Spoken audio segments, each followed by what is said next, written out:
Hello. So we're continuing on with AP Hug, trying to finish up the class. Hope you guys had a at least relaxing spring break. Probably didn't really do much. That's the way things are now.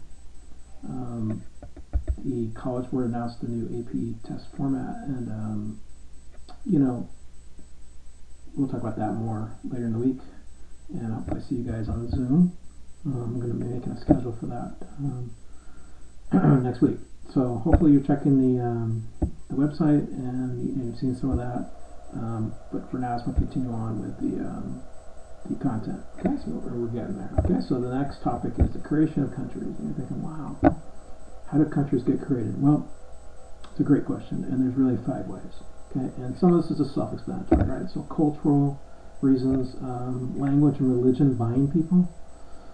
People have a commonality. They speak the same language, they have the same religion, and over time, those cultural binds create countries. And that's happened throughout history, and there's really nothing bad about that. Now, sometimes people that live in different countries want to create greater countries of people with the same language or culture. An example of that would be during World War II. The Nazis tried to create Greater Germanic Reich, which is right here, this green area here, which is the idea that all German-speaking people should live together. Obviously, they don't only speak German in Norway or in Ukraine, but you get the idea. And the same thing, this language religion binding was a big reason for the Pan-Slavic movement during World War I, where all the Slavic people just wanted to live together. They actually created Yugoslavia, which is an important country for API, because Yugoslavia was a country that was created after World War I and then fell apart in the 1990s. Okay, the second way countries are created: wars, invasions, civil wars, basically violent stuff, right? So, people tend to like to kill each other, and when they do, sometimes that creates new countries. A couple examples of that: Russia was actually created by the Vikings, the Rus, and they created the country of Russia. And later that country was changed, and the borders were changed when the Mongols invaded. Okay, so you kind of get the idea how borders are established and countries are created through wars. Sudan had a civil war, and this is more recently, in the last 10 years, a new country was born. It's called South Sudan. Okay, colonies, imperialism creates countries. Usually not very stable countries. But we're on there too, so maybe we're okay.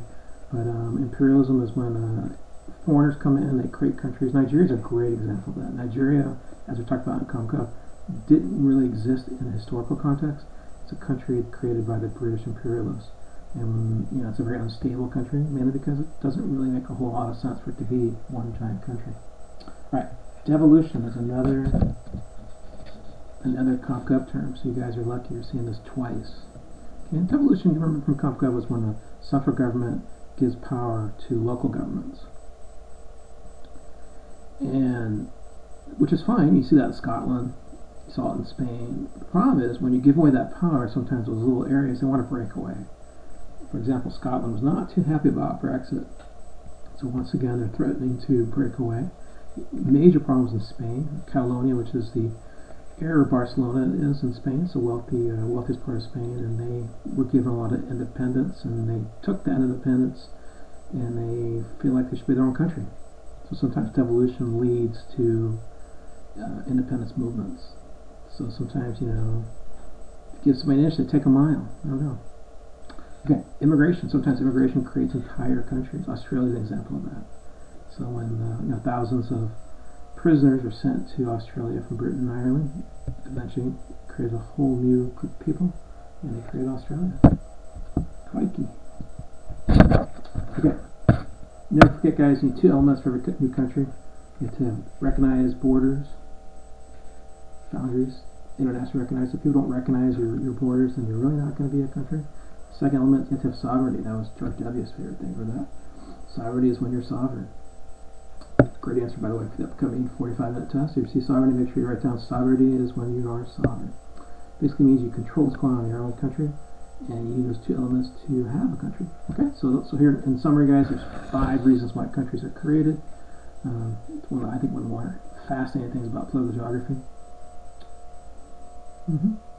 And alright, and we'll see you in the next video. Hope you guys are doing well.